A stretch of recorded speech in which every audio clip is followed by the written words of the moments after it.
Whey protein is essential for building muscles, and so every day millions of people around the world consume it as part of their diet. It's derived from cow milk as a byproduct during the cheese-making process. A typical factory produces about 10,000 bottles of whey protein per day, and it undergoes several important steps from the dairy farms to the factory floor before assuming its final form as a high-quality protein powder.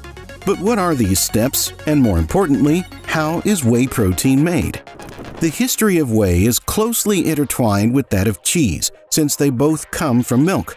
It's entirely possible that early humans discovered whey protein by complete accident. You see, back in the olden days, farmers used to store milk in containers made from animal stomachs. Rennet, an enzyme found in the stomach of herbivorous animals that would cause the milk to coagulate, separating into curds and whey. However, whey wouldn't become popular until much later since its health benefits remained largely unknown. The process begins with the collection of milk from dairy farms, where the cows are raised specifically for milk production. Farmers make sure that their cows are healthy and properly fed, since the conditions in which the cows are raised affect their milk production. These cows are milked 2 times a day and can produce anywhere from 25 to 35 liters of milk a day. Robotic systems are used to milk the cows to make the milking process more efficient. The collected milk is transported to the processing facility. This may involve bulk tanker trucks that are specially designed to maintain the temperature and quality of the milk during transportation. Upon arrival at the processing facility, the milk undergoes quality testing. This includes checks for temperature, acidity, and the presence of any contaminants. Milk that meets quality standards is accepted for further processing. Next up is pasteurization, a very crucial step in ensuring the safety of the milk and its products. There are 2 main methods of pasteurization. In high-temperature, short-time pasteurization, the milk is heated to a high temperature, usually around 161 Fahrenheit or 72 degrees Celsius, for a short duration, 15 seconds, followed by rapid cooling. In ultra-high temperature pasteurization, the milk is rapidly heated to a much higher temperature, usually around 280 Fahrenheit to 138 degrees Celsius, for a very short time, 2 to 5 seconds. UHT-treated milk can be stored for longer periods without refrigeration. After pasteurization, the milk is rapidly cooled to a temperature of 4 degrees. This is done to stop the milk from cooking, which could adversely affect its quality. It also inhibits microbial activity.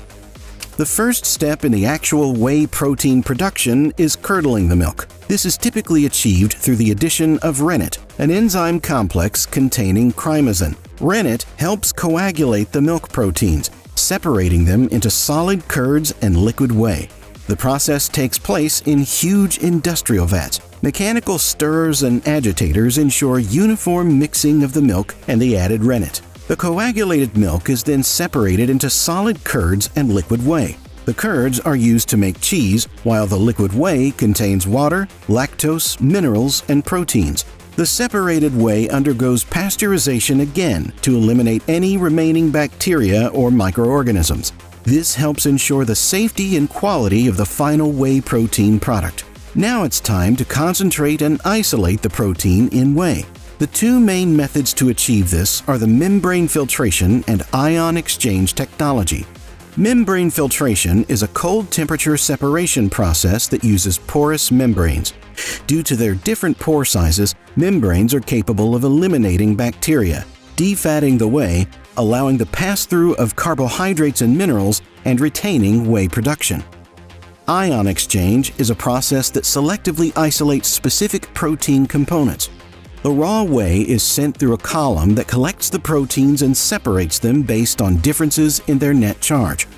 The rest, lactose and minerals, is washed away and further processed into a different ingredient. Ion exchange allows the selection of all functional and nutritional proteins in whey, including bioactive proteins such as immunoglobulins and lactoferrin. The resulting whey protein therefore has less fat and lactose, and also allows complete solubility with a clean and neutral taste. Before membrane filtration and ion exchange processes were developed, whey protein powders were insoluble, had a yellowish-brown color, and had poor taste.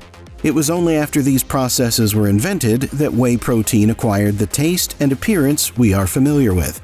The concentrated whey is then subjected to drying processes to remove the remaining moisture and transform it into a powder form.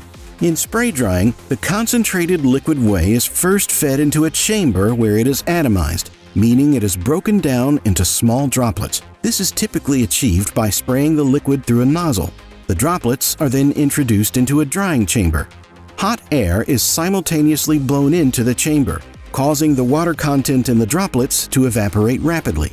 As the water evaporates, the remaining whey solids form tiny dry particles.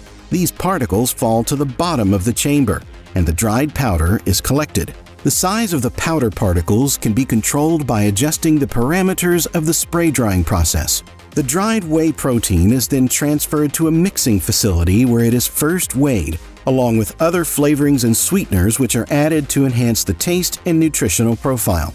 Some whey proteins are also fortified with vitamins and minerals. The materials are then mixed in large rotating drums to ensure a consistent product that tastes the same throughout. For the packaging, an operator introduces the empty cans to a conveyor belt to start the filling process. An automatic filling machine is used to fill each can with a precise amount of protein powder. This filling machine is actually connected to an intermediate bulk container or an IBC that stores the final blend of the protein powder. After filling, each container undergoes a weight check to ensure that packaging has been done correctly. After the filling has been completed, a labeling machine labels each container with important information such as the name of the product, nutritional information, and instructions for use. A worker then inserts a plastic ring on the top of each container, which is then heat-sealed to ensure an airtight and precise closure.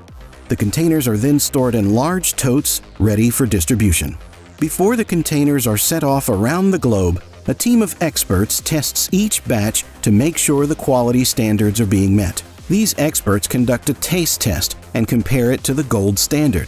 This ensures that the taste, texture, and consistency are correct. If not, the batch is put on hold and sent back to blending so nothing will be wasted. Today, the goal of major whey and performance nutrition companies is to offer better nutrition products to help achieve better health and level of nutrition. Whey protein can now be found in infant nutrition formulas to supplements for the elderly. If you're curious about how other products are made, be sure to check out our other videos.